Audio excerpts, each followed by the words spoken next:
Mamá, deja de actuar como una pobre. No tenemos espacio para tus cosas viejas y tienes que entender que la vida sigue. Este ya no es tu lugar. Esas palabras, duras y afiladas como cuchillos, cayeron sobre mí mientras yo sostenía una taza de café, que ya no sabía a nada. Estaba de pie en la cocina de mi propio hijo, la cocina que yo le había enseñado a amar, y él, sin un ápice de vergüenza, me señalaba la puerta.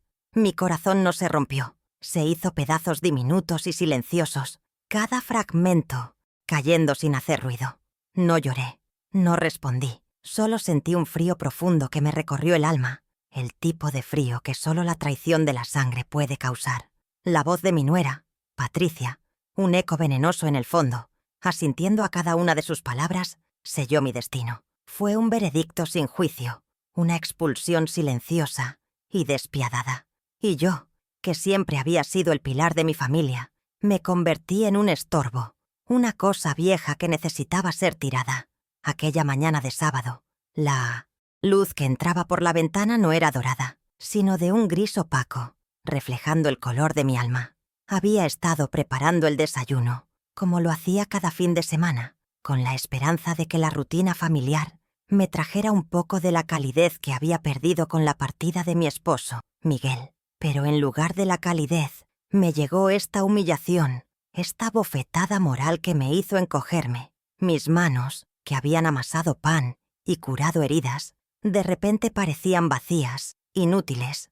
Mi hijo, Alejandro, me miraba con una expresión de impaciencia, como si yo fuera una mancha que debía limpiar de su vida.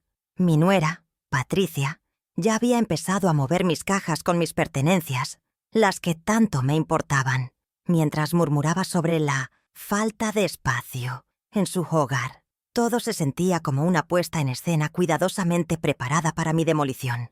La palabra pobre me atravesó el pecho y se instaló en un lugar oscuro y profundo. No era solo la falta de dinero a la que él se refería, sino a la pobreza de mi existencia, de mi valor, de todo lo que yo era para ellos. Para mi hijo, yo era una viuda insignificante, una carga emocional y financiera que ahora, en su vida de éxito, no tenía lugar. Recordé cómo, de joven, solía decir que nunca me dejaría sola, que siempre cuidaría de mí. Esas promesas ahora resonaban como mentiras huecas, desvaneciéndose en el aire como humo. La casa que yo pensaba que era mi refugio se había convertido en mi celda, y mis propios carceleros eran aquellos a quienes yo había amado y protegido con todas mis fuerzas. La amarga ironía era que estaba en un lugar lujoso, rodeada de comodidades, pero me sentía más desamparada que nunca. Me senté lentamente en una silla, mi cuerpo obedeciendo a un automatismo sin voluntad. Mis ojos se posaron en una foto sobre la repisa. Mi esposo, Miguel y yo, jóvenes y sonrientes, con Alejandro en brazos. La imagen de mi pasado feliz chocó violentamente con la realidad de mi presente. ¿Cómo pudo el amor de aquel joven padre transformarse en el desprecio de un hombre adulto? ¿Qué había hecho yo, además de amarlo sin medida, para merecer tal desprecio? Una punzada de dolor agudo, casi físico, me perforó el estómago. Quería gritar, quería preguntarles qué clase de monstruos se habían convertido, pero las palabras se quedaron atascadas en mi garganta. Mi orgullo, ese que siempre mantuve con la cabeza en alto, a pesar de todas las dificultades, me impidió suplicar o mostrar mi herida. Mi nuera, Patricia, con una sonrisa forzada y condescendiente, se acercó a mí. «Es por tu propio bien, Sofía. Tendrás tu propio espacio. Podrás tener tus amigas. Aquí siempre serás un estorbo». Su voz, suave y controlada, era aún más cruel que el grito. Era la calma de un verdugo que disfruta su trabajo. Mi nieto o nieta, Sofía, que estaba jugando con sus juguetes en la esquina, levantó la cabeza por un instante, me miró y luego volvió a su mundo infantil, ajena a la destrucción que ocurría a su alrededor. El silencio de su inocencia fue más ensordecedor que cualquier insulto. Era como si el mundo entero se hubiera puesto de acuerdo para hacerme sentir invisible. En ese momento, una parte de mí, la que aún creía en el amor incondicional, murió para siempre. Las palabras de Alejandro resonaban en mi mente. Actuar como una pobre. Mi dignidad, construida sobre décadas de trabajo y sacrificio, se sintió pisoteada. Y mientras ellos seguían discutiendo los detalles de mi inminente mudanza, una nueva emoción comenzó a crecer en mí, como una pequeña planta en tierra árida. No era tristeza ni desesperación, era un fuego frío, un fuego de resolución, de obstinación, de la más pura rabia silenciosa. Una decisión que no se manifestaba en gritos o lágrimas, sino en la quietud de mi corazón. Era el momento de recordarles que, aunque me llamaran pobre, mi espíritu no estaba en bancarrota. La humillación no me destruiría, me daría el impulso para renacer de las cenizas. El juego, sin que ellos lo supieran, acababa de empezar. ¿También te has sentido así? Comparte en los comentarios cómo superaste una humillación para inspirar a otras personas a encontrar su propia fuerza interior. Mi nombre completo es Sofía Rivas de la Fuente, y con 68 años, la vida me ha enseñado que el silencio puede ser tanto un refugio como una jaula. Llevo 2 años viuda, un tiempo que se siente como una eternidad desde que Miguel se fue. Él era mi ancla, mi compañero durante 45 años. Sin él, mi mundo se desestabilizó por completo, y la casa que compartimos, que alguna vez fue un nido lleno de risas, se convirtió en una caja vacía que me recordaba a cada instante su ausencia. Me sentía vulnerable y sola, un sentimiento que, con el tiempo, mis hijos aprovecharon de manera cruel. Mi vida se había resumido en ser madre y esposa, y ahora que los nidos estaban vacíos, lo único que buscaba era la paz y la dignidad que había cultivado toda mi vida. Mi rutina se había vuelto una repetición monótona de mañanas solitarias y tardes silenciosas. En la casa de Alejandro, yo era poco más que una sombra que caminaba por los pasillos, evitando a la nora Patricia, cuya frialdad era un constante recordatorio de que no pertenecía a ese lugar. Me levantaba temprano, preparaba mi propio café y me sentaba en la cocina, mirando por la ventana y recordando los tiempos en que mi vida tenía un propósito claro: cuidar de mi familia. Ahora, mi propósito se había desvanecido y mi presencia era tolerada, no celebrada. Sentía que cada día que pasaba, una parte de mí se desvanecía. En mi habitación, un pequeño rincón lleno de mis recuerdos, pasaba la mayor parte del tiempo.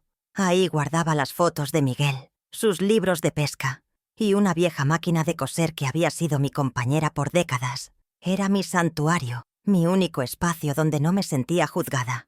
Mis limitaciones físicas, como la artritis en las manos que me dificultaba coser, no eran un problema, ya que no tenía a quien mostrarle mis creaciones. En lugar de coser, me dedicaba a tejer, a hacer pequeños regalos para mi nieta, Sofía, que eran recibidos con indiferencia por sus padres. Mi mundo se había reducido a esos pocos metros cuadrados y a los recuerdos que guardaba en mi corazón.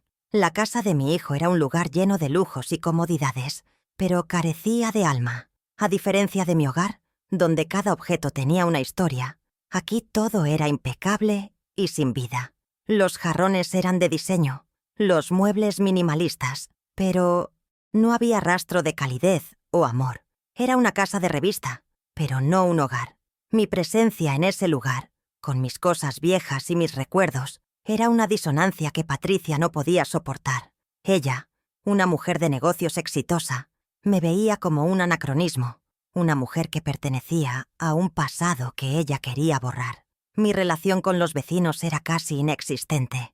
Cuando me mudé, intenté ser amable y sociable, pero Patricia se encargó de dejar claro que yo era una invitada temporal. Los vecinos me miraban con curiosidad, pero nunca me hablaban. Era una reclusa social, encerrada en la prisión de la ingratitud de mi propia familia. La única persona con la que tenía una conexión era la nieta Sofía. Ella, con su inocencia, me recordaba a mí misma cuando era joven, llena de sueños y esperanzas.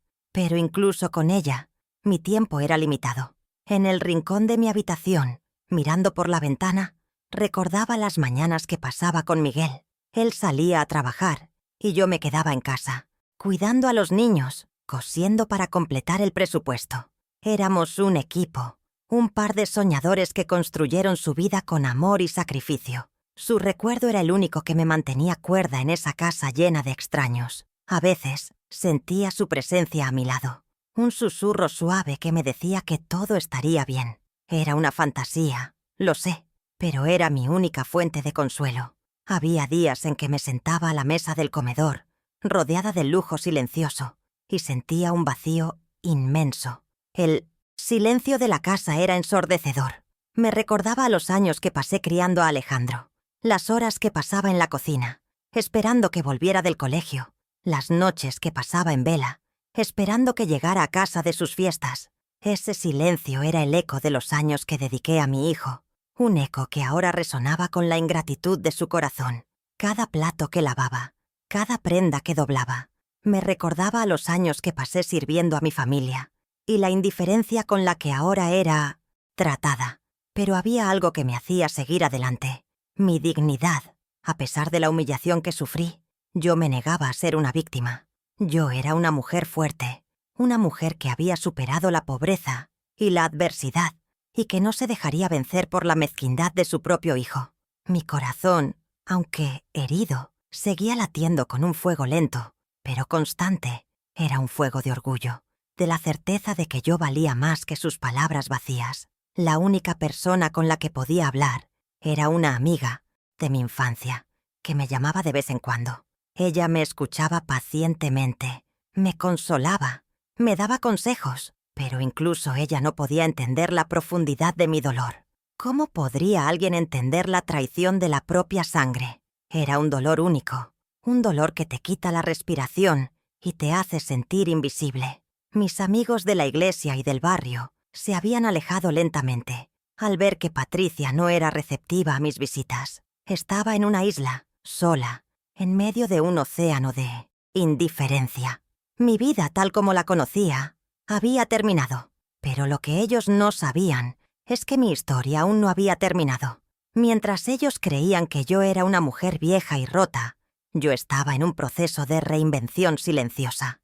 La humillación me había encendido una chispa, y ahora esa chispa se estaba convirtiendo en una llama. Me sentía invisible para ellos, pero esa invisibilidad era mi mayor arma. Los planes de mi futura vida ya no incluían a mi hijo y mi nuera. Ya no viviría en la sombra de su desprecio, sino en la luz de mi propia dignidad. La ironía era que yo le había dado a su esposo una educación que le permitía a ella tener una vida de lujos. Si tú también sientes que tus sacrificios no son valorados, es hora de cambiar tu historia. Comparte este video con alguien que necesite coraje. Juntos podemos transformar el dolor en una nueva historia. Recuerdo el día en que Alejandro, con solo 10 años, se enfermó gravemente. El médico dijo que necesitaba un medicamento, caro que no podíamos pagar. Mi esposo Miguel estaba desesperado. Yo, sin decir una palabra, desarmé mi vieja máquina de coser y la vendí por un precio ridículo para comprar el medicamento que salvó a mi hijo. Fue mi compañera por años, mi única fuente de ingresos extra, pero su vida valía más que cualquier cosa material. Él nunca supo la verdad, y yo nunca le conté, porque el amor de una madre no busca reconocimiento. En ese momento mi felicidad era ver a mi hijo respirar con tranquilidad. Cuando Alejandro estaba en la adolescencia, sus amigos se burlaban de él por no tener las zapatillas de moda. Miguel y yo estábamos pasando por una racha difícil. Él trabajaba de sol a sol y yo cocinaba para mis vecinos para ganar un poco más, pero no era suficiente. Un día, sin pensarlo 2 veces, decidí vender el anillo de compromiso que me había regalado mi esposo. Era mi tesoro más preciado, el símbolo de nuestro amor. Con el dinero, le compré a mi hijo las zapatillas que tanto deseaba. Ver su cara de felicidad, su orgullo, fue mi recompensa. Las noches de insomnio se volvieron mi rutina. Mientras mi hijo dormía, yo me sentaba a la luz de una lámpara para coser las prendas que me encargaban. Mis manos, cansadas y con agujas, trabajaban sin descanso. A veces me quedaba dormida sobre la tela, solo para despertar unas horas más tarde y continuar. No había fines de semana, no había vacaciones, solo trabajo. El cansancio era mi única compañía, pero cada puntada era una inversión en el futuro de mi hijo. Cada puntada era un sueño que yo abandonaba para que él pudiera alcanzar los suyos. Recuerdo la cena de Navidad, la más difícil de nuestra vida. Miguel había perdido su trabajo. y el dinero escaseaba. En la mesa había un pedazo de carne y una ensalada. Mi esposo y yo, con una sonrisa forzada, dijimos que no teníamos hambre para que nuestros hijos comieran. No era una mentira, era un sacrificio silencioso. Nosotros comimos pan y agua, mientras ellos disfrutaban de la comida. En ese momento, entendí que el amor de una madre no se mide en palabras, sino en la capacidad de renunciar a todo por el bien de sus hijos. Mi hijo siempre fue mi prioridad. Cuando él quería estudiar una carrera que requería mucho dinero, yo me negué a que abandonara sus sueños. Empecé a trabajar en una fábrica de textiles, un trabajo extenuante que me dejaba el cuerpo dolorido y el alma vacía. La costura, que antes era mi pasión, se había convertido en una carga. Pero cada día, cuando él me contaba lo que había aprendido en la universidad, yo sentía que mi sacrificio valía la pena. Mi hijo estaba en camino de convertirse en un hombre exitoso. Me negué a comprarme ropa nueva por años. Mis vestidos y faldas eran remendados y parchados. Mis zapatos, usados y gastados. Pero cuando mi hijo me pedía dinero para ir al cine con sus amigos, yo siempre se lo daba.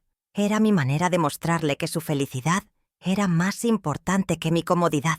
Yo vestía con ropa de segunda mano, pero él vestía con la dignidad de un hombre que tenía una madre que lo amaba más que a sí misma.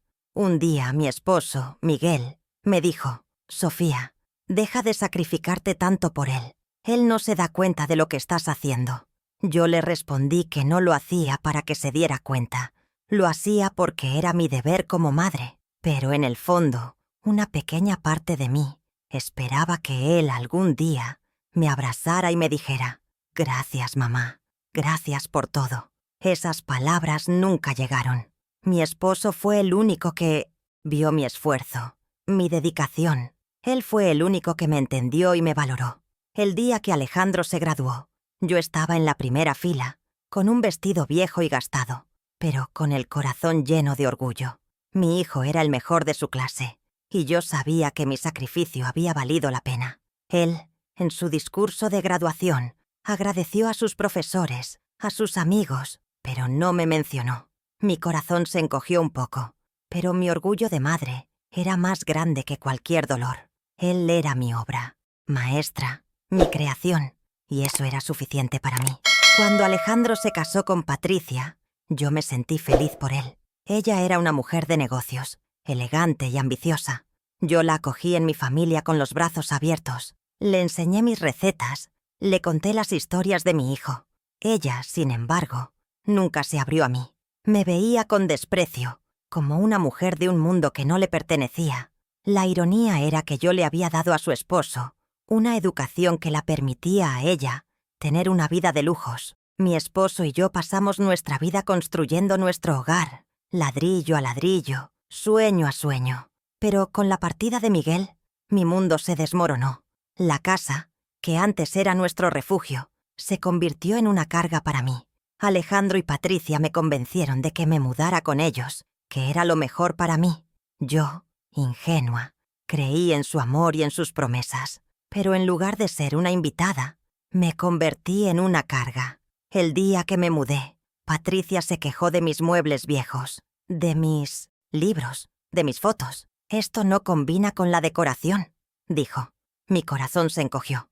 Cada objeto tenía una historia, una memoria, un sacrificio, pero para ella eran solo cosas viejas que no valían nada.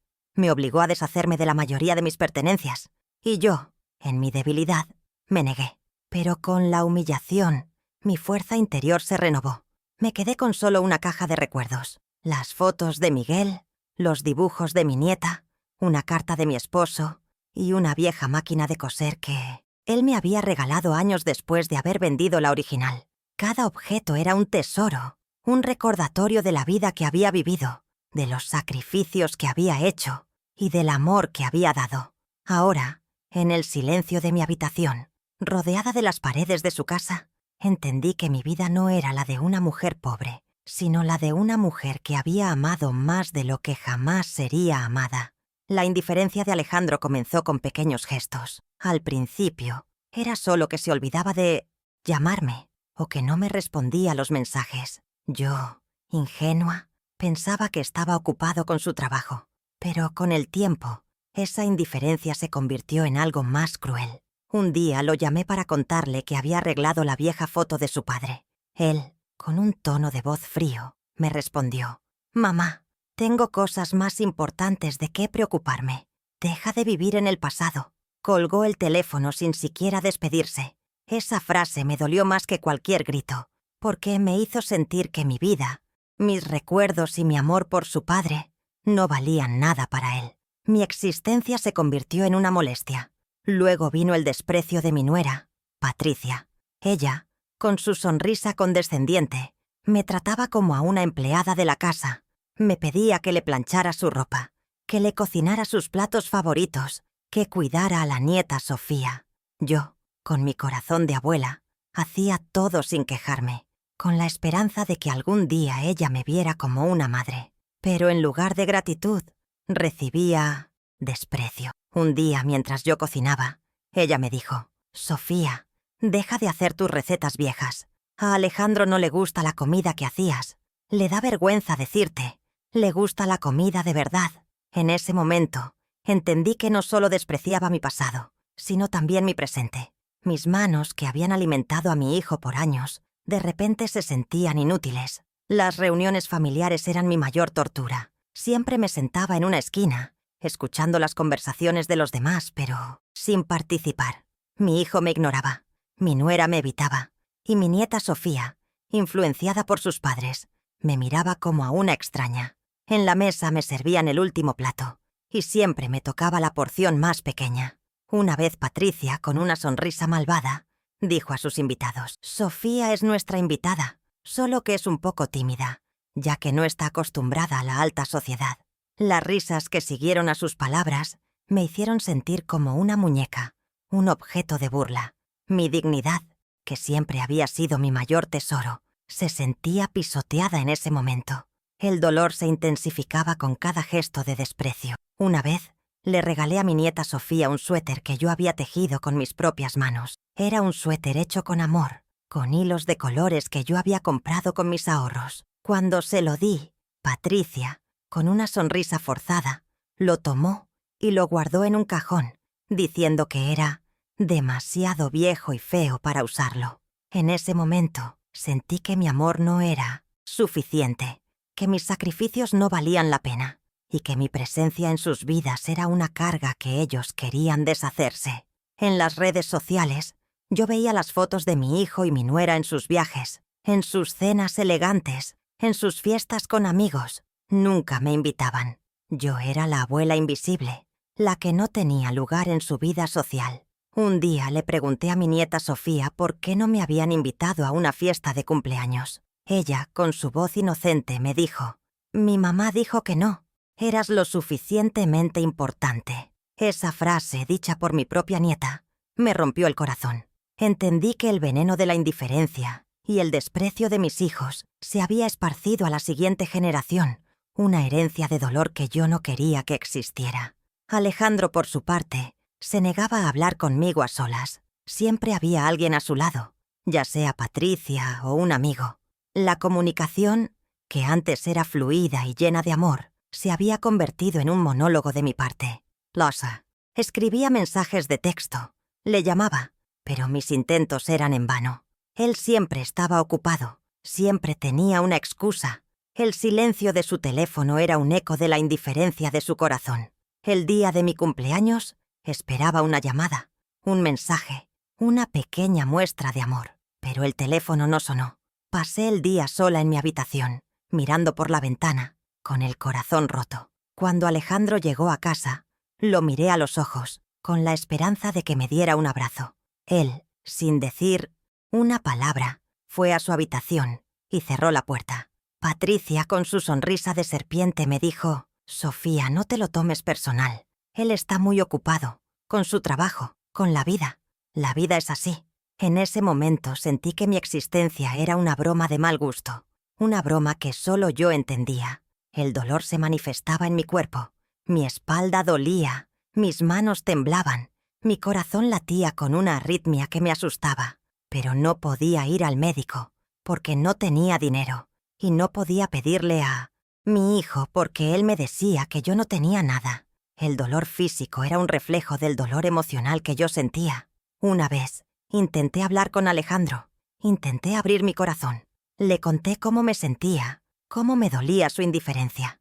Él, con su tono de voz condescendiente, me respondió: «Mamá, estás exagerando. La vida es así. Tienes que ser fuerte. Patricia te cuida, te da de comer, te da un techo. ¿Qué más quieres?». Esas palabras me hicieron sentir como una mendiga, una mujer sin hogar que dependía de la caridad de su hijo.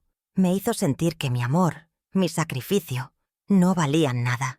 La soledad en esa casa era un fantasma que me perseguía. A veces, por la noche, me despertaba con la sensación de que estaba en una casa vacía, con un silencio que me asfixiaba. Mis vecinos, que antes eran mis amigos, me ignoraban. Mi vida social se había reducido a cero. Yo, que siempre fui una mujer sociable y alegre, me había convertido en una reclusa. La ironía era que yo estaba en la casa de mi hijo, rodeada de familia, pero me sentía más sola que nunca. La última humillación fue en una cena con sus amigos. Alejandro, con su tono de voz alto, dijo: «Mamá, por favor, no hables de tus cosas viejas. A mis amigos no les interesa». En ese momento sentí que mi voz no era importante, que mis historias no valían nada. Mi hijo, la persona a la que yo había amado y protegido, me había silenciado. Y yo, que siempre fui una mujer de voz fuerte, me quedé sin palabras. El dolor era tan grande que me hizo sentir que mi existencia era una carga que ellos querían deshacerse de una vez por todas. La indignación de las personas que me miraban era una de las cosas que me daban fuerzas para seguir adelante. Las palabras que me decían, como pobre, inútil y vieja, eran dardos que me tiraban a diario. Me sentía en un mar de humillación, un mar que me estaba ahogando. Pero en ese momento de desesperación, una chispa se encendió en mí. No era de venganza, sino de dignidad. Yo no era una mujer pobre. Era una mujer que había sacrificado todo por su familia. Y ahora era el momento de dejar de ser una víctima y empezar a ser una protagonista. El juego, sin que ellos lo supieran, estaba a punto de cambiar. Fue un martes por la tarde. Estaba en mi habitación, empacando las pocas cosas que me quedaban, las que Alejandro y Patricia no consideraban viejas. En mis manos, un viejo álbum de fotos de mi boda, el día más feliz de mi vida. La imagen de Miguel, joven y sonriente, me miraba con un amor que ahora me parecía un recuerdo de otra vida. En ese momento, una parte de mí, la que aún se aferraba a la esperanza de que mis hijos me amaran, murió. Y en su lugar, un sentimiento nuevo y poderoso comenzó a crecer en mí. Ya no era tristeza, ni desesperación, sino la determinación de una mujer que había sido pisoteada por última vez. La lágrima que se deslizó por mi mejilla no fue de pena, sino de la liberación de una ilusión rota. Fue mi punto de ruptura silencioso. En lugar de llorar, tomé el álbum de fotos y lo metí en la caja con las otras cosas. No lo rompí, no lo tiré, simplemente lo guardé, como un recuerdo de un pasado que no volvería. Con cada objeto que empacaba, me sentía más fuerte, más independiente. La idea de que ellos pensaban que me estaban desterrando de sus vidas me daba una risa amarga. En realidad, me estaban dando mi libertad. Me estaban liberando de una prisión que yo misma había construido con mis ilusiones y mi amor ciego. En mi mesa de noche, guardaba una foto de mi hijo Alejandro cuando era niño, con su cara llena de pecas y su sonrisa de oreja a oreja. Lo miré por un largo rato, y luego, con la mano firme, la guardé en el cajón más profundo. Ya no quería ver la cara de ese niño, porque me recordaba un pasado que no existía. Quería ver al hombre en el que se había convertido, un hombre que me había humillado. En ese momento decidí que no lloraría más por él. Mi duelo por la pérdida de su amor había terminado. Esa noche, en mi lugar de cenar en silencio con ellos, salí a caminar por el barrio, algo que no hacía desde que mi esposo se había ido. Sentí el aire fresco en mi cara, el olor de las flores, el sonido de los niños jugando en el parque. Era un mundo que yo había olvidado, un mundo que me esperaba con los brazos abiertos. En ese momento, me sentí viva de nuevo. y supe que mi nueva vida no sería en la sombra, sino en la luz. El apartamento que ellos me habían alquilado, que yo había visto como una celda, se convirtió en mi refugio, en mi santuario. Me sentí conectada con un mundo de personas que, como yo, se negaban a ser víctimas. De repente, mi mundo se expandió y me sentí parte de una comunidad, una familia de almas que entendían mi dolor y celebraban mi fuerza. Si te sientes solo en tu dolor, suscríbete y activa la campanita. Tal vez juntos podamos encontrar la fuerza para continuar.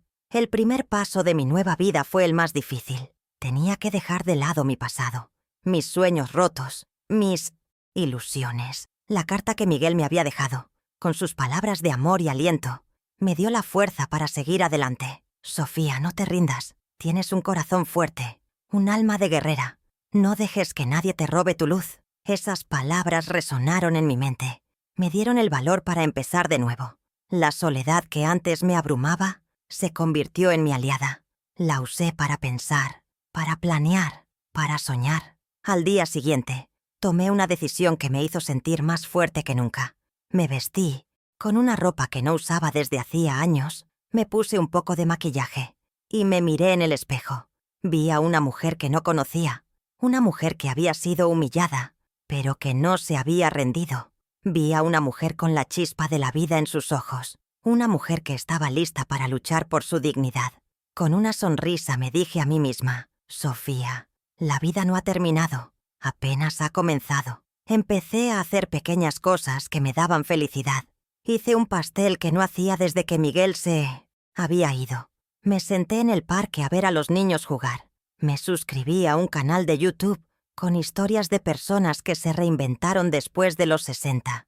Me sentí conectada con un mundo de personas que, como yo, se negaban a ser víctimas. De repente mi mundo se expandió y me sentí parte de una comunidad, una familia de almas que entendían mi dolor y celebraban mi fuerza. Si te sientes sola en tu dolor, suscríbete y activa la campanita. Quizás juntos podamos encontrar la fuerza para seguir adelante. Mi siguiente paso fue el más audaz. En lugar de empacar mis cosas, empecé a investigar. Busqué información sobre los trámites de mudanza, los contratos de alquiler, los abogados. Me di cuenta de que no estaba en la calle, sino en un nuevo comienzo.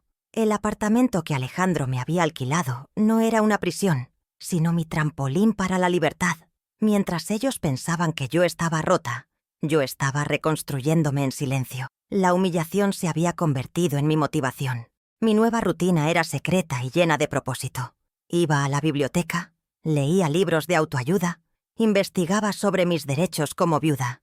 Me sentía una espía en mi propia casa, fingiendo ser la mujer rota que ellos querían que fuera, mientras que en realidad me estaba convirtiendo en una mujer fuerte e independiente. Mi vida ya no era un reflejo de su desprecio, sino un lienzo en blanco que yo misma pintaría. A pesar de la soledad, mi corazón estaba lleno de esperanza.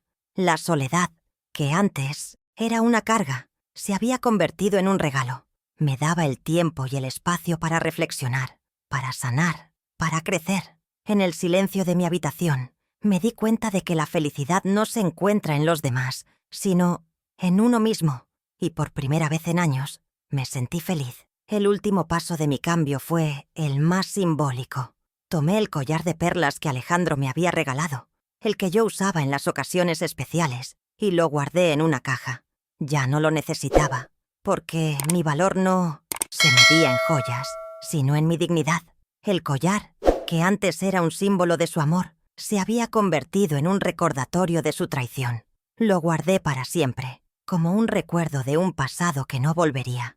Mi corazón ya no tenía espacio para la tristeza, la desesperación o la ira. Ahora estaba lleno de una determinación inquebrantable. La mujer que había sido humillada, llamada pobre y despreciada, estaba a punto de levantarse de sus cenizas y mostrarles que mi verdadera riqueza no se medía en dinero, sino en mi dignidad. No iba a buscar venganza, sino justicia, una justicia que ellos no esperaban. Cuando me senté a vaciar la vieja cómoda, un mueble que mi esposo y yo compramos con nuestros primeros ahorros, lo que buscaba eran recuerdos, no un futuro. En el fondo de un cajón Debajo de una pila de pañuelos de encaje que había bordado, encontré una cartera de conductor de Miguel, que yo pensaba que habíamos perdido hace años. Estaba gastada, con la piel agrietada por el tiempo. Mis manos temblaron al abrirla. No sabía por qué, pero sentí una extraña necesidad de revisarla, como si me estuviera despidiendo de un pedazo de mi pasado. Y fue entonces, dentro de un pequeño compartimento secreto, donde descubrí un billete de lotería casi arrugado, doblado en 4 y casi roto. La fecha era de hace unos meses y yo no la recordaba. Mi corazón se detuvo. La compra del billete había sido un impulso, una pequeña locura de un día de compras. Estaba en la calle con una amiga. Me sentí alegre y por una vez en mi vida compré un billete de lotería. Era un pequeño acto de rebeldía, un secreto que guardé para mí. No le conté a nadie, ni siquiera a Miguel. Era un capricho inocente, una forma de soñar con un futuro que parecía imposible. Guardé el billete en la vieja cartera de Miguel, donde yo sabía que nadie lo encontraría, y lo olvidé por completo, como si no hubiera existido.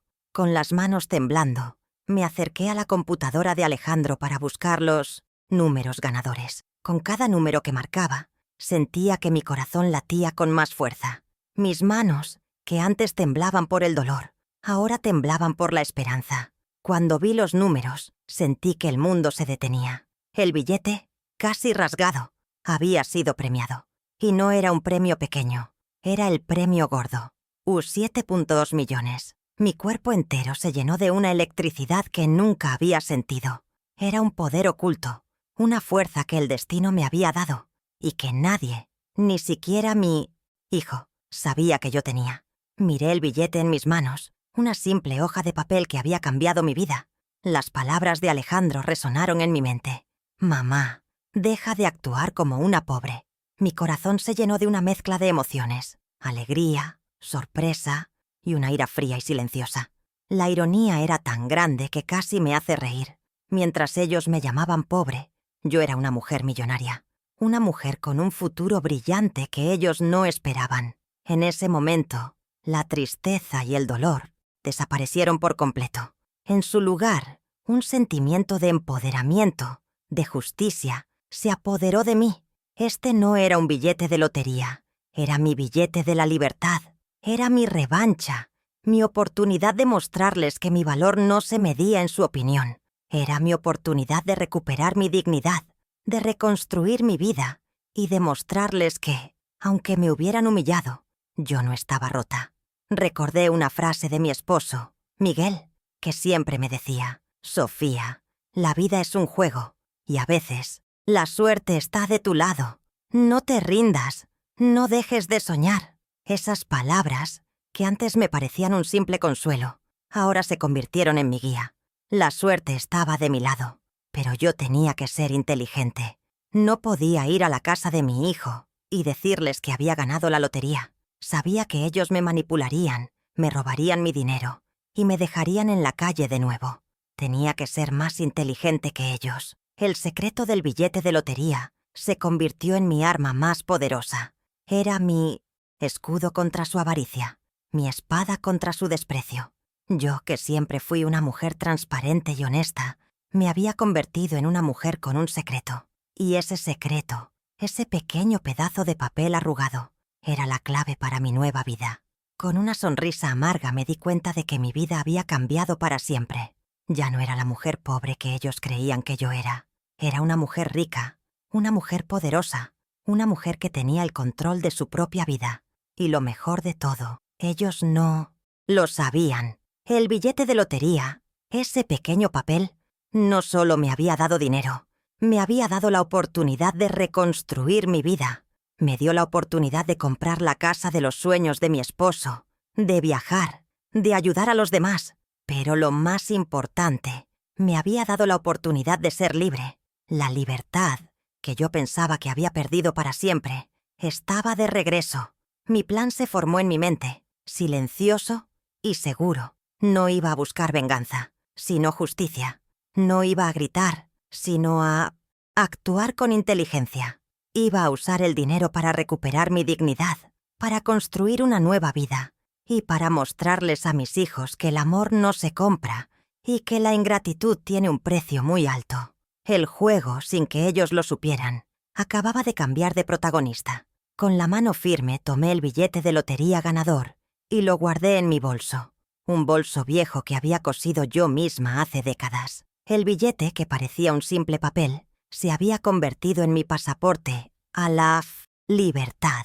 Mi primer paso, el más importante, fue el de la mudanza. En lugar de ir al apartamento que ellos me habían alquilado, decidí ir a un hotel por unos días para tener tiempo de pensar con claridad. La primera noche en el hotel me sentí libre, como un pájaro que había escapado de su jaula. Al día siguiente, con la ayuda de mi amiga, me puse en contacto con el doctor Benjamín Suárez, un abogado de confianza que ella me recomendó. El doctor Suárez, un hombre serio y amable, me recibió en su oficina. Con la voz temblorosa le conté mi historia, mi humillación, mi dolor. Él me escuchó pacientemente, sin juzgarme. Le mostré el billete de lotería y él, con una sonrisa, me dijo: «Señora Rivas, la suerte está de su lado, pero la inteligencia es la que le va a dar la victoria». Sus palabras me dieron la fuerza que necesitaba. El plan que ideamos fue simple, pero astuto. Primero, el doctor Suárez se encargó de cobrar el premio de lotería de forma anónima, a través de una sociedad, para proteger mi identidad. Luego, abrió una cuenta bancaria a mi nombre, una cuenta que solo yo podía acceder. A partir de ese momento, mi dinero no estaba en riesgo, era mío y solo mío. El abogado me explicó los detalles, me mostró los documentos y me aseguró que mi secreto estaba a salvo con él. El siguiente paso fue el más emotivo. Con el dinero, el doctor Suárez me ayudó a comprar la casa de los sueños de mi esposo, una casa que él siempre quiso, con un jardín grande y un cuarto de costura. Cuando entré a la casa, sentí la presencia de Miguel a mi lado. Era una casa con alma, con historia, una casa que me esperaba con los brazos abiertos. Las lágrimas que se deslizaron por mis mejillas no eran de tristeza, sino de la felicidad de un sueño que se había hecho realidad. Mientras tanto, Alejandro y Patricia no sabían nada de mi nueva vida. Ellos pensaban que yo estaba en el apartamento que me habían alquilado, sola y triste. Yo, con mi actuación, les hacía creer que yo era la mujer rota que ellos querían que fuera. No les respondía a los mensajes, no les atendía las llamadas. Me había vuelto invisible, y esa invisibilidad era mi mayor arma. El doctor Suárez me advirtió que no debía confiar en nadie. Me dijo que Alejandro, al ver que yo estaba ausente, intentaría contactarme para ver si había algo malo. Tenía que mantenerme en silencio, no dar ninguna señal de que yo estaba bien. La tensión era palpable. Cada vez que sonaba mi teléfono, mi corazón se detenía, temiendo que fuera una llamada de ellos. Pero mi determinación era más fuerte que mi miedo. El siguiente paso fue el de los documentos. Con la ayuda del abogado, cambié mi testamento, dejándole a mi nieta Sofía una parte de mi herencia, para asegurar su futuro, pero sin dejarle nada a Alejandro y Patricia. No era venganza, sino justicia. Ellos me habían humillado, me habían llamado pobre, y ahora yo les mostraría que la verdadera riqueza no se mide en dinero, sino en dignidad. El plan era arriesgado, pero necesario. Tenía que fingir ser la mujer que ellos querían que fuera, mientras que, en realidad, me estaba convirtiendo en una mujer poderosa e independiente. Cada día me sentía más fuerte, más segura de mí misma. El miedo se había ido, y en su lugar, la determinación de una mujer que había sido pisoteada por última vez había crecido. Mi vida ya no era un reflejo de su desprecio, sino un lienzo en blanco que yo misma pintaría. El doctor Suárez, con su amabilidad, se había convertido en mi confidente, mi amigo. Él me ayudó a superar mis miedos, a confiar en mí misma. Me dijo que yo era una mujer fuerte, una mujer que merecía ser feliz. Sus palabras me dieron la fuerza para seguir adelante, para luchar por mi dignidad, con mi nueva casa, mi nueva cuenta bancaria y mi nuevo testamento. Me sentía una mujer nueva. La vieja Sofía, la que se sentía sola y vulnerable, había muerto, y en su lugar había nacido una nueva Sofía, una mujer que estaba lista para enfrentar a sus hijos y mostrarles que la ingratitud tiene un precio muy alto. El juego, sin que ellos lo supieran, había cambiado de reglas. El plan estaba en marcha. Mi vida, que antes era una repetición de dolor y humillación, se había convertido en una aventura llena de misterio y emoción. Ya no era la mujer invisible que se sentaba en la esquina de una sala, sino una mujer que estaba en control de su vida, una mujer que tenía el poder de cambiar su destino. Mientras Alejandro y Patricia pensaban que yo estaba en el apartamento que me habían alquilado, sola y deprimida, mi vida había dado un giro de 180 grados. Yo, que siempre fui una mujer de rutinas, me había convertido en una mujer con una vida secreta. En lugar de pasar mis días en la soledad, los pasaba con el doctor Suárez, planeando cada detalle de mi nueva vida. Mientras ellos creían que yo estaba frágil, yo me estaba fortaleciendo, reconstruyendo mi vida y preparando el enfrentamiento final. Mi soledad se había convertido en mi mayor aliada, mi invisibilidad en mi escudo. La primera parte de mi vida secreta era la de la apariencia. Cuando Alejandro me llamaba, yo fingía estar triste, con una voz baja y temblorosa. Le decía que no tenía apetito, que extrañaba a mi esposo, que me sentía sola. Él, sin un ápice de remordimiento, me respondía con condescendencia: «Mamá, te lo dije, tienes que ser fuerte. La vida sigue, tienes que salir a caminar, conocer gente». Me daba consejos vacíos, sin saber que yo ya estaba haciendo todo eso, pero en minutos, secreto. Mi nueva rutina era una mezcla de placer y estrategia. Por las mañanas, iba a la biblioteca y me informaba sobre mis derechos, sobre el mercado de bienes raíces, sobre la bolsa. Por las tardes me sentaba en mi jardín, leía libros de poesía, escuchaba música clásica y hacía yoga. Me sentía una mujer nueva, una mujer que había recuperado su paz y su dignidad. El dolor que antes me abrumaba se había ido, y en su lugar, un sentimiento de empoderamiento, de justicia, había crecido en mí. El contraste entre mi apariencia y mi realidad era mi mayor ventaja. Cuando Patricia me veía en el supermercado, yo me vestía con ropa vieja y gastada, con la cara triste y el cuerpo encogido. Ella me miraba con pena y me decía: «Sofía, necesitas ayuda con tus compras. Te ves muy mal». Yo, con una sonrisa triste, le respondía: «Estoy bien, hija, solo estoy un poco cansada». En ese momento yo era la mujer que ellos querían que yo fuera, pero por dentro yo era una mujer millonaria, una mujer que estaba a punto de darles una lección.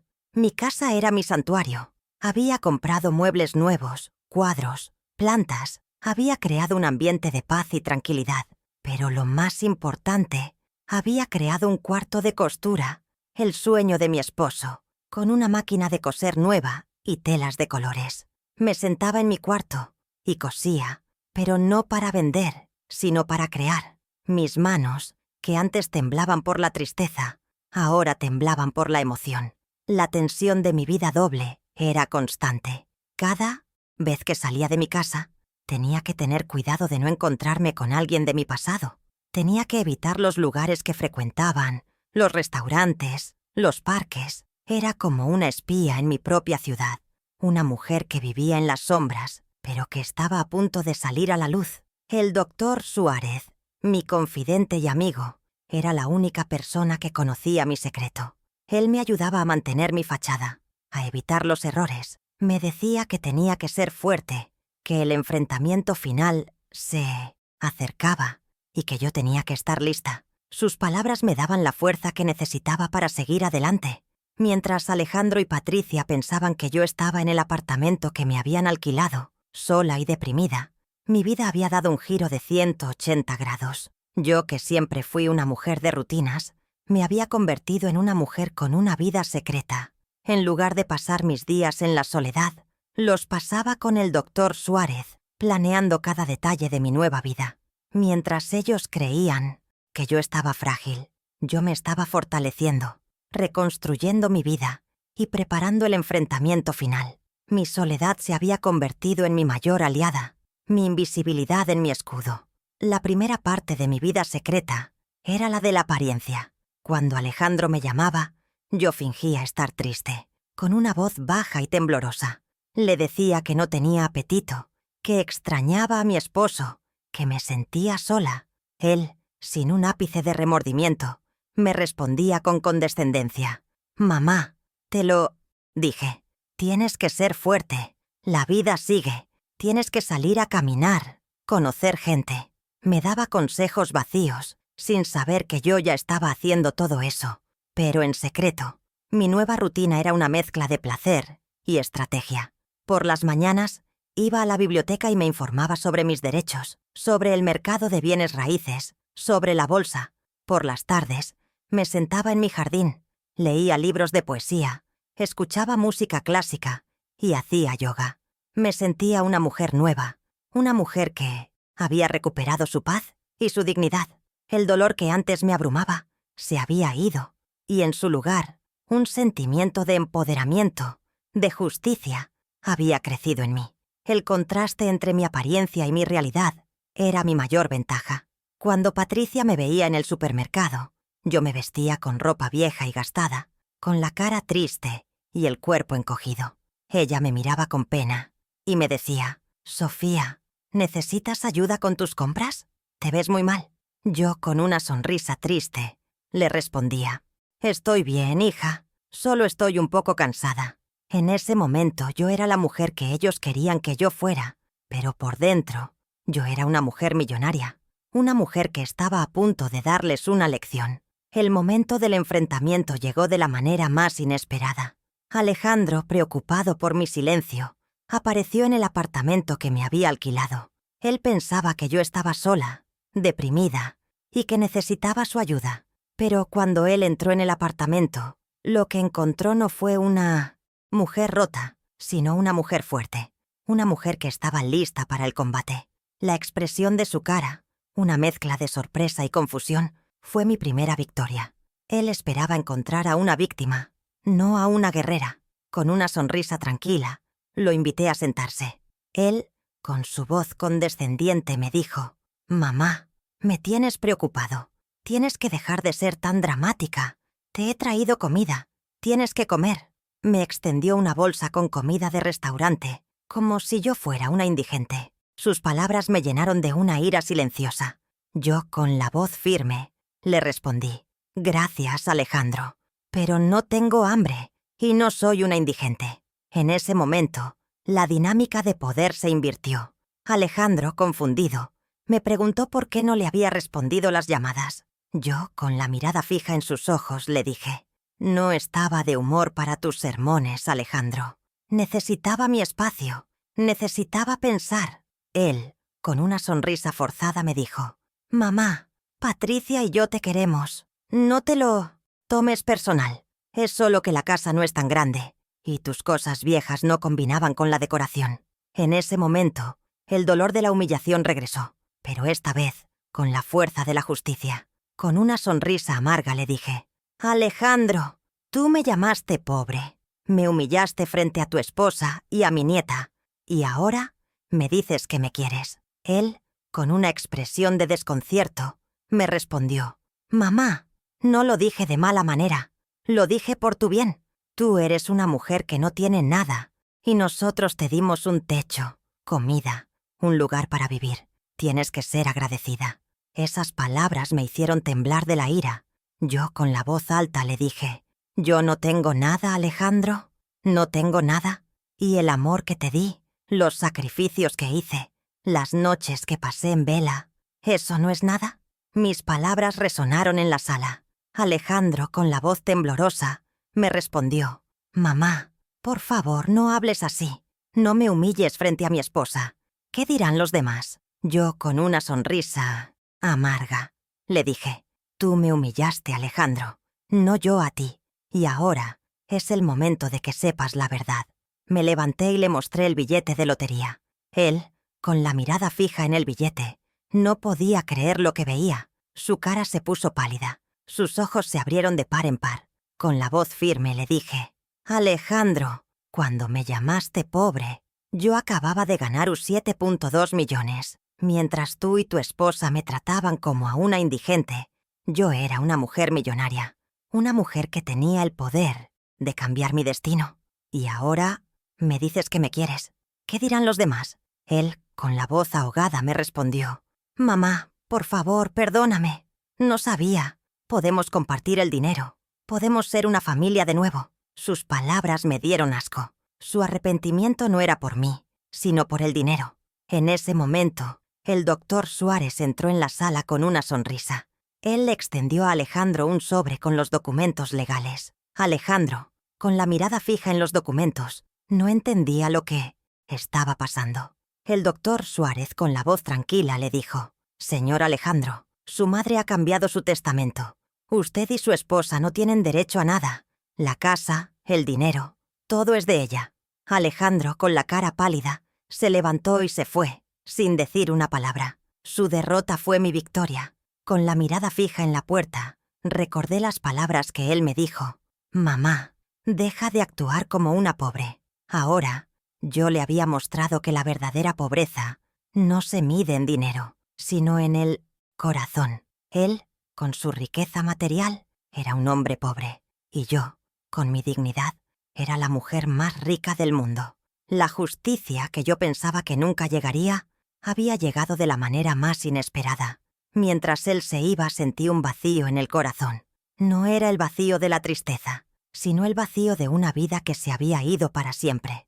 Mi hijo, la persona a la que yo había amado con todo mi corazón, se había convertido en un extraño que había elegido el dinero sobre el amor. La ruptura era definitiva. La puerta se cerró detrás de Alejandro y el silencio regresó a la sala. Pero esta vez no era un silencio de tristeza, sino un silencio de paz, de la paz de una mujer que había recuperado su dignidad y su libertad.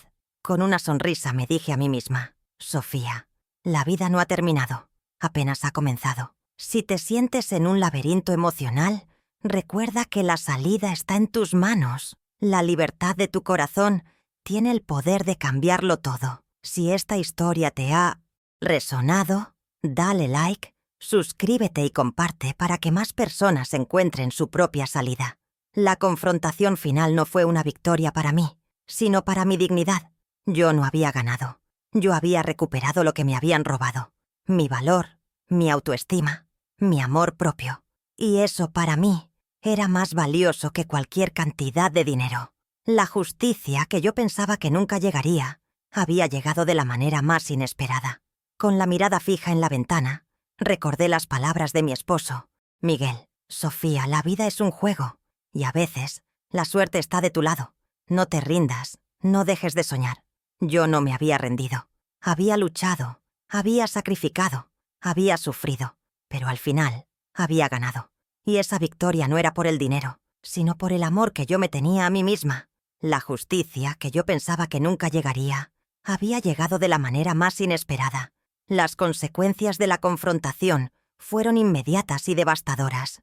Alejandro se fue de mi casa, pálido y humillado, sin decir una palabra. Patricia, que estaba en el auto esperando, lo vio llegar con la cara desencajada y supo que algo terrible había pasado. Sus gritos, que resonaban en la calle, eran una mezcla de furia y desesperación.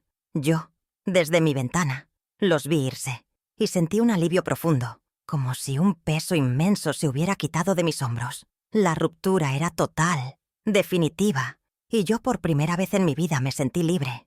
La humillación de Alejandro fue pública y dolorosa. En su trabajo, sus amigos y colegas se enteraron de mi astosa historia.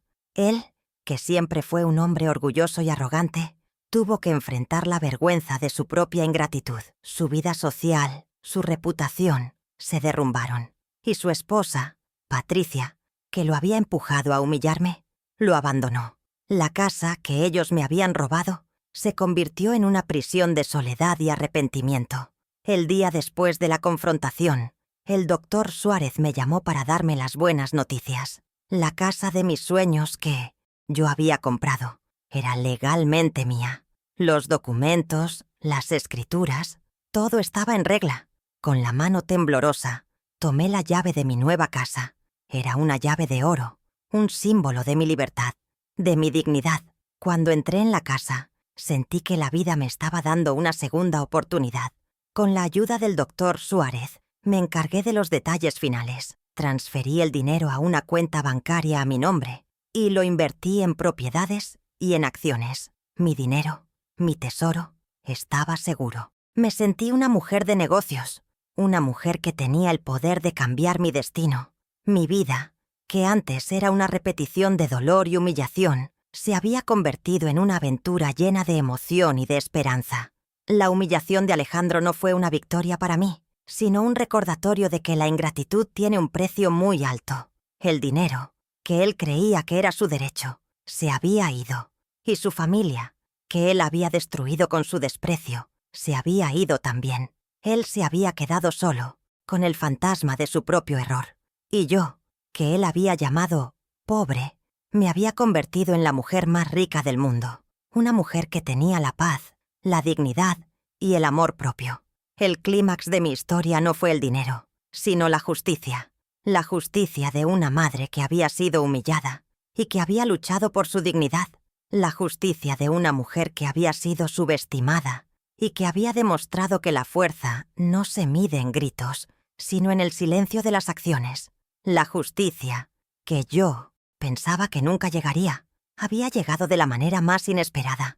Con la mirada fija en el jardín de mi nueva casa, recordé las palabras de mi esposo, Miguel, Sofía. La vida es un juego, y a veces la suerte está de tu lado. No te rindas, no dejes de soñar. Yo no me había rendido, había luchado, había sacrificado, había sufrido, pero al final había ganado. Y esa victoria no era por el dinero, sino por el amor que yo me tenía a mí misma. Mi paz, que yo pensaba que había perdido para siempre, había regresado. Ya no me sentía sola, sino en paz. Ya no me sentía invisible, sino una mujer fuerte y valiente. Mi corazón, que antes estaba lleno de dolor, ahora estaba lleno de una alegría silenciosa. Una alegría que solo una mujer que ha superado la adversidad puede sentir. El clímax de mi historia no fue el dinero, sino la justicia. La justicia de una madre que había sido humillada y que había luchado por su dignidad. La justicia de una mujer que había sido subestimada y que había demostrado que la fuerza no se mide en gritos, sino en el silencio de las acciones. La justicia, que yo pensaba que nunca llegaría, había llegado de la manera más inesperada. Con la mirada fija en el jardín de mi nueva casa, recordé las palabras de mi esposo, Miguel, Sofía. La vida es un juego, y a veces la suerte está de tu lado. No te rindas, no dejes de soñar. Yo no me había rendido, había luchado, había sacrificado, había sufrido, pero al final había ganado. Y esa victoria no era por el dinero, sino por el amor que yo me tenía a mí misma. La justicia, que yo pensaba que nunca llegaría, había llegado de la manera más inesperada. El precio de la ingratitud de mi hijo y mi nuera fue muy alto, y la lección que ellos habían aprendido fue la más dolorosa de sus vidas. Y yo, que ellos habían llamado pobre, me había convertido en la mujer más rica del mundo, una mujer que tenía la paz, la dignidad y el amor propio. La nueva vida de Sofía Rivas de la Fuente fue un lienzo pintado con los colores de la paz y la dignidad. Mi casa, que una vez fue el sueño de mi esposo, se convirtió en mi refugio.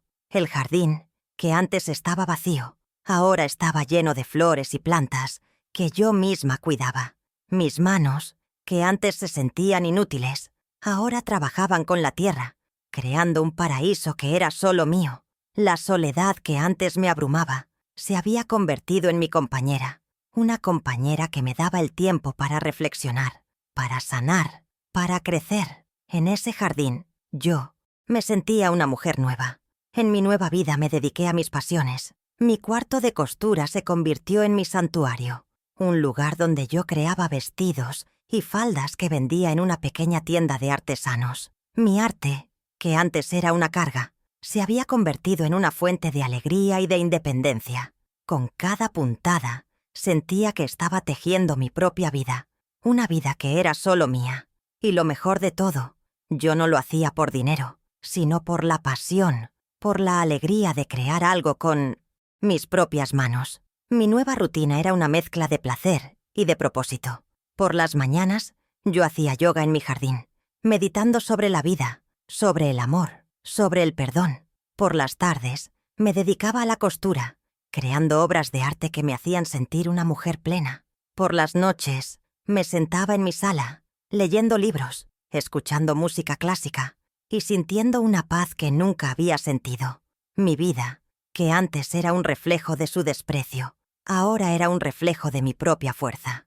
El dinero que yo pensaba que era la clave de la felicidad se había convertido en una herramienta para ayudar a los demás. Creé una fundación para ayudar a las familias que habían sido víctimas de la ingratitud de sus hijos. Con mi dinero, les daba un techo, comida y apoyo emocional. Con mis historias, les daba la esperanza de que la vida podía ser hermosa, incluso después del dolor. Yo, que había sufrido, me había convertido en una mujer que ayudaba a los demás a superar su dolor. La justicia, que yo pensaba que nunca llegaría, había llegado de la manera más inesperada. Mi nieta Sofía, que me había sido arrebatada por sus padres, regresó a mi vida. Después del escándalo, ella se mudó conmigo.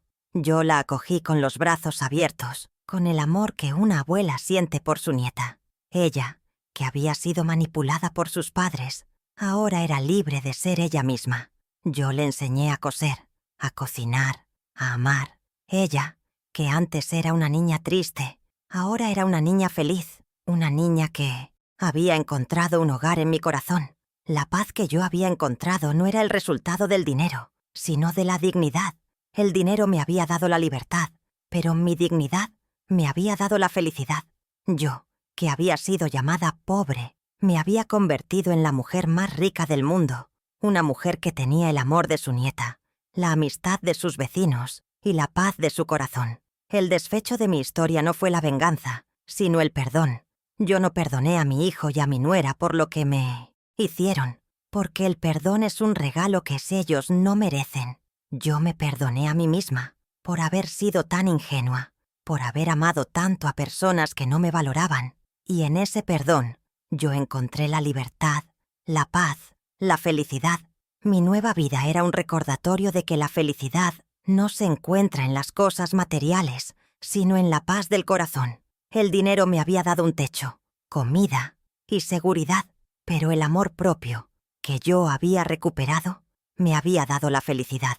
Y eso, para mí, era el tesoro más grande de todos.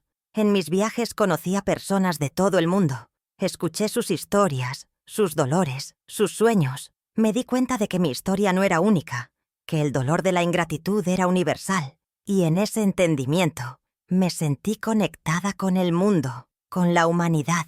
Yo, que antes me sentía sola, ahora me sentía parte de una comunidad, una familia de almas que entendían mi dolor y celebraban mi fuerza. Mi legado no fue el dinero, sino el amor que yo le di a mi nieta, el amor que yo le di a mi fundación, el amor que yo me di a mí misma. Y ese amor, que antes se había ido, había regresado, con más fuerza que nunca. La justicia, que yo pensaba que nunca llegaría, había llegado de la manera más inesperada. El precio de la ingratitud de mi hijo y mi nuera fue muy alto, y la lección que ellos habían aprendido fue la más dolorosa de sus vidas. Y yo, que ellos habían llamado pobre, me había convertido en la mujer más rica del mundo, una mujer que tenía la paz, la dignidad y el amor propio. El dinero que yo pensaba que era la clave de la felicidad se había convertido en una herramienta para ayudar a los demás. Creé una fundación para ayudar a las familias que habían sido víctimas de la ingratitud de sus hijos. Con mi dinero les daba un techo, comida y apoyo emocional. Con mis historias les daba la esperanza de que la vida podía ser hermosa, incluso después del dolor. Yo, que había sufrido, me había convertido en una mujer que ayudaba a los demás a superar su dolor. La justicia, que yo pensaba que nunca llegaría, había llegado de la manera más inesperada. Mi nieta Sofía, que me había sido arrebatada por sus padres, regresó a mi vida. Después del escándalo, ella se mudó conmigo. Yo la acogí con los brazos abiertos, con el amor que una abuela siente por su nieta. Ella, que había sido manipulada por sus padres, ahora era libre de ser ella misma. Yo le enseñé a coser, a cocinar, a amar. Ella, que antes era una niña triste, ahora era una niña feliz. Una niña que había encontrado un hogar en mi corazón. La paz que yo había encontrado no era el resultado del dinero, sino de la dignidad. El dinero me había dado la libertad, pero mi dignidad me había dado la felicidad. Yo, que había sido llamada pobre, me había convertido en la mujer más rica del mundo. Una mujer que tenía el amor de su nieta, la amistad de sus vecinos y la paz de su corazón. Mi mayor fortuna, en verdad, no fue el dinero que llenó mis cuentas, sino la dignidad que rescaté del fango de la humillación. El cheque de $7,2 millones era solo un papel con números, un medio para un fin. Pero el verdadero valor residía en el eco de mi voz, que finalmente se atrevió a decir no a la ingratitud. Este dinero me compró la casa de mis sueños, me ofreció viajes y me permitió ayudar a otros, pero lo más importante fue que me dio la plataforma para reconstruir mi yo interior, ese que mi hijo había intentado fragmentar. Mi riqueza no está en las paredes de mi hogar, ni en el valor de mis propiedades, sino en la paz que encontré al entender que mi valor como mujer y madre no dependía del reconocimiento de nadie, y menos aún del de aquellos que se habían olvidado de lo que significaba la palabra familia. La verdadera abundancia es la certeza de que tu corazón está en paz, sin deudas emocionales, ni la necesidad de mendigar amor. El verdadero tesoro reside en la paz que se encuentra dentro de uno mismo, un santuario interior que se construye con silencios, con perdón y sobre todo con la aceptación de uno mismo. Aprendí que la paz no es la ausencia de conflicto, sino la capacidad de enfrentarlo con serenidad y de salir de él fortalecido. Mi paz no llegó el día que gané la lotería, sino el día que entendí que yo no era una víctima, sino la protagonista de mi propia historia. Esta paz es mi mayor joya, una que no se puede comprar ni se puede robar, y que me permite dormir tranquila cada noche, sabiendo que hice lo correcto, que defendí mi verdad y que, al final del día, soy una mujer libre, completa y feliz. Esta paz es el resultado de mi viaje de dolor y superación, un viaje que me llevó a descubrir que la felicidad reside en el valor que me doy a mí misma y no en el valor que otros me atribuyen. La ingratitud es un veneno que, con el tiempo, devora al que lo bebe. Vi cómo Alejandro y Patricia, en su sed de riqueza, se envenenaron a sí mismos. Creían que me estaban quitando todo, pero en realidad se estaban quitando a ellos mismos la posibilidad de ser amados, de ser perdonados. Su avaricia los llevó a la soledad, a la vergüenza, a la pérdida de su familia, mientras que yo, la mujer a la que habían llamado pobre, construí una nueva vida, una nueva familia, un nuevo futuro. Su veneno no me afectó, porque mi corazón, mi alma, mi dignidad eran más fuertes que cualquier veneno. Aprendí que la ingratitud es la peor de las pobrezas, una pobreza del alma que ninguna cantidad de dinero puede curar. El amor propio es la única herencia que nadie puede robarte. Durante años mi amor propio se había desvanecido, enterrado bajo los sacrificios y la ingratitud. Lo había olvidado, lo había perdido. Pero con la humillación, con la traición, mi amor propio resurgió de las cenizas, se convirtió en mi armadura, mi escudo, mi espada. Fue mi amor propio lo que me dio la fuerza para dejar de ser una víctima y convertirme en una guerrera. Me enseñó a poner límites, a defenderme, a luchar por mi dignidad. Y ahora, mi mayor herencia es el amor que me tengo a mí misma. Un amor que me dio la fuerza para vivir mi vida a mi manera, sin arrepentimientos, sin culpas, sin la necesidad de la aprobación de nadie. En el silencio de mi nueva vida, encontré la voz que había perdido. Una voz que no gritaba, sino que susurraba la verdad con la fuerza de un huracán. La voz que me decía que yo no era una carga, sino una bendición, que mi vida no estaba terminada, sino que apenas había comenzado. Mi voz, que antes se había silenciado por el miedo y la tristeza, ahora resonaba con la sabiduría de una mujer que había vivido, que había sufrido, pero que, al final, había ganado. En el silencio de mi nueva casa, aprendí a escuchar a mi corazón, a mi alma, a mi voz interior. Y en ese silencio encontré la fuerza para ser la mujer que siempre quise ser, la mujer que siempre debí haber sido. Y a ti, que me escuchaste, te pregunto, ¿qué harás para recuperar la tuya? ¿Dejarás que tu voz se apague, que tu dignidad se desvanezca, ¿Que tu amor propio se pierda en el silencio? ¿O, por el contrario, te levantarás de las cenizas, te enfrentarás a tus miedos y lucharás por la paz de tu corazón? La decisión es tuya. Pero si decides luchar por tu dignidad, por tu amor propio, por tu paz interior, aquí me tienes para ayudarte. Síguenos, suscríbete y activa la campanita para que no te pierdas las próximas historias de Abuela.